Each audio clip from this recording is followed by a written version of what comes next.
Hello, and welcome back to the definitive Starship Review series without access to a proper table, where today we are taking a look at the, I don't think I've actually ever said this out loud before, and I haven't the foggiest idea what language that might be, so today we are taking a look at the Mars class from the 32nd century, of course, Discovery's third and fourth seasons. It's great, really, with modern Star Trek, seeing the bigger diversity in names, not just in Earth cultures, but also for the non-human races and ship names. It also makes it significantly harder to actually know the names of all the ships. It's why, it's one of the it's probably the biggest reason that I don't know the modern ships as much as the classics. But hey, that's just what happens. So yes, the Mars class. Whoops-a-daisies, that's come off. This is a very nice stand, but sometimes these do pop off. But yes, this is a ship. I remember I was waiting a lot for Eaglemoss so I could get my hands on it. Whoops. Okay, we'll just acknowledge this separately. The biggest thing is because I always want to know if these could go together, which, as you can see, they most certainly cannot. Programmable matter, it can warp around the hole, maybe, whatever. But I always wondered, how do these connect, if they do connect? But now we know, thanks to the glory that was Eaglemoss. But no, I was quite fond of this design. I don't know why exactly, because it's got a lot of things that should be a problem for me, like a big, flat, empty space, what I complain about with the Excelsior. When I actually got this model, the nacelles were a lot kind of further back and more down than I thought they would be from the show, which, look, it took a bit of getting used to, but it looks right to me now. But to me, this has always been an extension of the Defiant. I don't know if it was intentional or not, like, as with all these Starship lineages, but to me, this ship looks like, was it, about 800 years or so? Kind of, there's almost a gap of, a dozen other starships in between. Okay, maybe not that many. These nacelles, they popped off, they got detached, they get elongated a bit. This gets more condensed, more streamlined, as tends to happen with Starfleet design over time. Yeah, to me, this is a beautiful showing the evolution of the Starfleet design without actually having to show everything in between. Because I can be like, okay, yeah, they kind of speak the same language. This eventually comes to this. How? We might not know exactly. It's kind of like showing the TOS Enterprise, or even the NX, and then the Enterprise E, and nothing in between.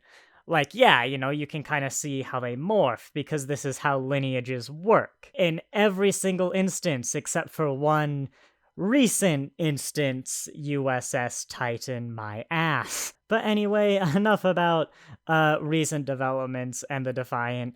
Let's just take a closer look at the Mars class.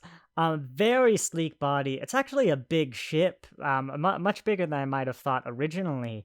If you could just look in here, it's got a lovely little kind of covered blue windowing, so that black line's going to be about a deck.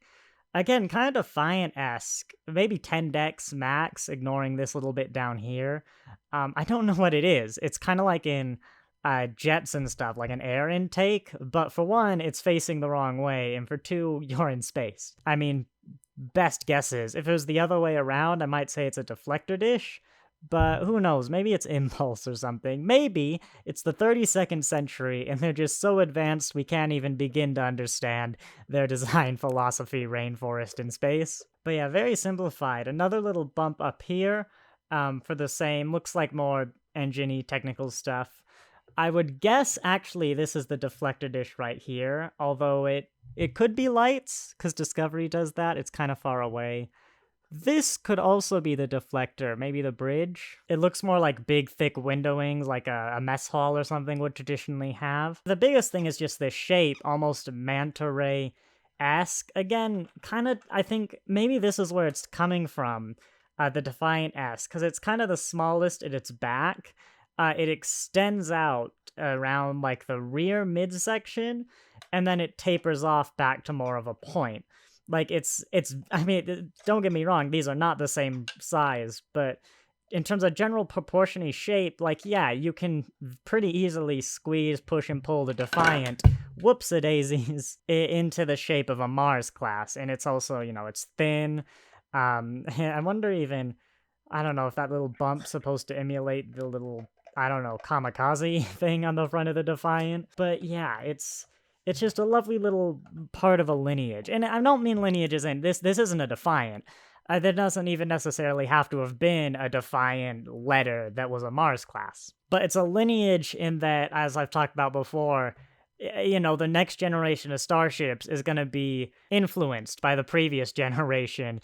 And so, they don't start from scratch every time, both in the real world and in universe.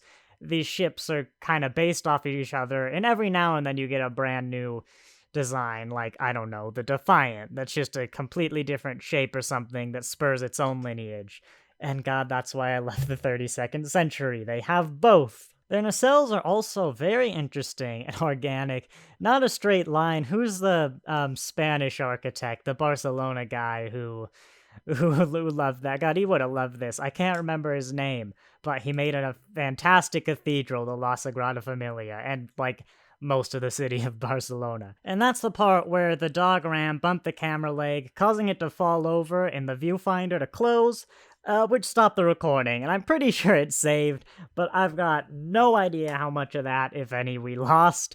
And as I was explaining that, I was doing my clap to sync the audio, which bumped the camera, caused it to fall over and stop recording. So I've reattached the support that I remove that usually gets in the way because I bump the camera because it's where my arm goes. But anyway, this nacelle, very organic. I'm going to assume you heard everything I said before, and say it's almost not quite bone-esque, but it's got that weird, it's sturdy angularness. It's also got, I don't know, that's like what your arm or leg looks like, right? Maybe it is bone-inspired, but in a way that doesn't make it look bone. It doesn't speak death. It doesn't speak necromancy. I mean, probably because of that. Look at that. It speaks ludicrously organic, sometimes aquatic, sometimes, yeah, I guess skeletal, sometimes muscular even. It's a very unusual, I wish you could see these insides more because they're so well done. But it's almost gill-like in there, and with the blue, I guess that's speaking aquatic. This little hole, I'm pretty sure, is purely so they clip onto the stand. I don't think the actual model has that. The actual starship. If it does, that's amazing. And that's amazing stand design to incorporate that. But yeah, you kind of got this smaller nacelle that's covered by the outer bit. I don't know, it's so hard to describe, but it's so fascinating. It's just a wonderful design, I think. I think it's wonderful as well just where it sits. I guess it was further forward. Like, I thought they were maybe more around here, but yeah, then it looks wrong when you look at it from this angle. They should be that far back and down, but when it's like vaguely the shape of the top, it's got that kind of point bit, but it doesn't fit. It's a different shape entirely. I don't know. I just think the whole thing goes together very well. I say struggling to put the actual model together. And add to that, I think what really puts together these models that could very close to being bland is the pinstriping on the white that just says Starfleet, the red. You've got so many, the thing I think looks like the Bajoran logo, which I think I've only just clocked is actually the Discovery style comm badge, isn't it? Just little red lines with some form of the Delta, and an advance, kind of circular, just again saying we're in the 32nd century. This is an advanced starship, but it's Starfleet. The registries just around. Does it even... Oh, I would have gave it so many points if it had the red and green lights.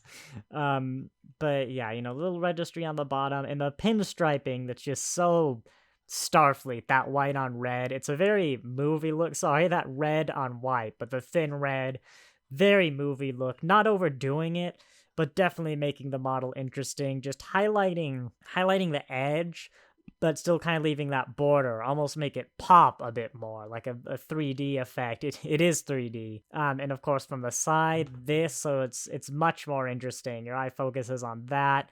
The color of what would otherwise be, horribly bland. You've got these little bumps just to break it up, even on the top. It's a very well designed model. And I don't think I have to point out why this is interesting to look at. It's just it's crazy everywhere. It's just amazing.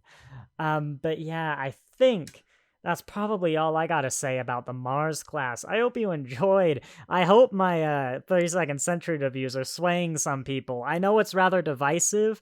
I know a lot of people hate the floating nacelles because they don't see a point, despite the fact that the show explicitly explains a point and it makes sense that they're more maneuverable. I should do a video on that. I think I said that the last time I reviewed, like with the Nog or Voyager. But yeah, I hope I'm drawing these parallels, putting them together. I hope I'm swaying some people on these ships, especially when you can't really get your hands on these Eaglemoss ones, and a lot of people missed out on the 32nd century because of the sudden bankruptcy. I hope you enjoyed, and I'll see you next time. Oh, well, no. Okay, I always do this after the outro.